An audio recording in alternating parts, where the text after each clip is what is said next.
So our next example is going to include both spring and gravitational potential energy. We're going to assume a frictionless setup, and we've got a block that starts on the spring that's compressed, and then it's released, and the block follows this path up the hill until at the top of this hill, it's again a flat surface, it's going at a speed of 1.2 meters per second. So this is the information that we're given, and we're trying to find the spring constant. Okay, and the spring constant is this little k, which has units of newtons per meter. So we want to be in newtons per meter when we're finished. So we're going to use energy conservation to set this up, especially because it's frictionless. And the first thing I'm going to do is realize because the height changes, we're going to have a change in gravitational potential energy. So we're going to call this my y equals 0, which would be where gravitational potential energy equals 0, basically. And then up here, of course, then we'll have a higher gravitational potential energy. So I'm going to call this, say, point A, or point initial, and this point B, and see what we can find about these situations.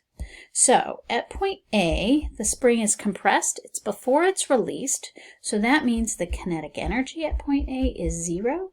The spring potential energy, there's spring potential energy, and there's gravitational potential energy, but that's going to be at y equals 0, so that's 0. And then this is going to be 1/2 kx squared, and this k is the spring constant we're looking at. So here I want to point out, don't get confused. Capital K is kinetic energy, that's measured in joules. This little k, I often write it script just to keep it very clear that is different than this kinetic energy. Now, at point B,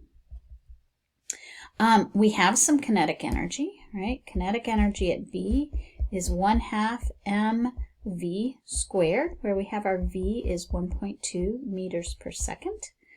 Our spring potential energy at B, well, the spring is not compressed anymore. The object isn't touching the spring, so that's 0. But we do have some gravitational potential energy. And that would be mg times this height, right? Where h is 0.3 meters. Okay, all we have to do is say, hey, these are equal. And I've got x, this is how much it's compressed. So x is 0.3 meters, and I've got my m. So my equation that I start with is just to say energy at A is equal to energy at B. If I like, I can draw the bar diagrams. I don't have to, but I can. I can say this, everything is in spring potential energy, right? U of spring for A. And then for part B, right, I don't know exactly the percentage here, but I know that my spring, U spring is 0, but I have some kinetic energy, and I have some amount, maybe less, probably not exactly equal, of gravitational potential energy. And we'll see how accurate these diagrams are when I get finished.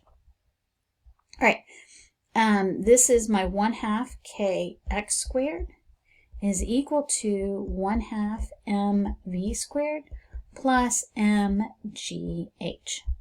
Okay, so now I can start plugging numbers in. So I've got 1/2 k.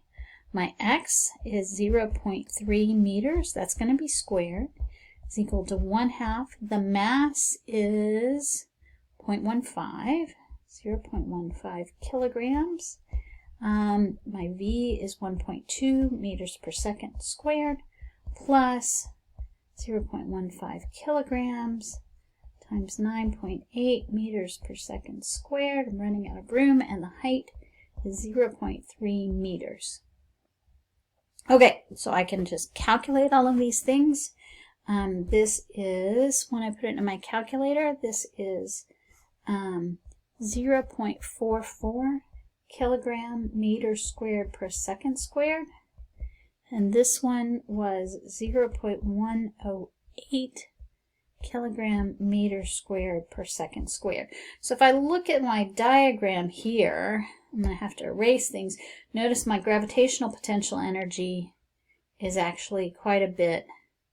Let's see, it's about 4 times.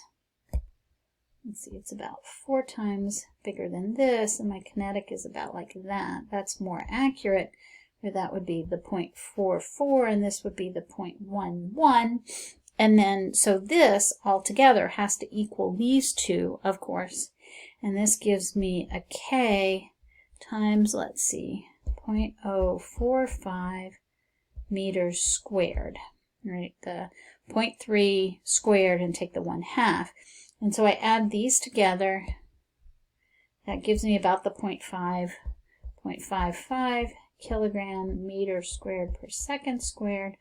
Okay, I'm going to divide both sides by 0.045 meters squared. So this is going to be 0.045 meters squared.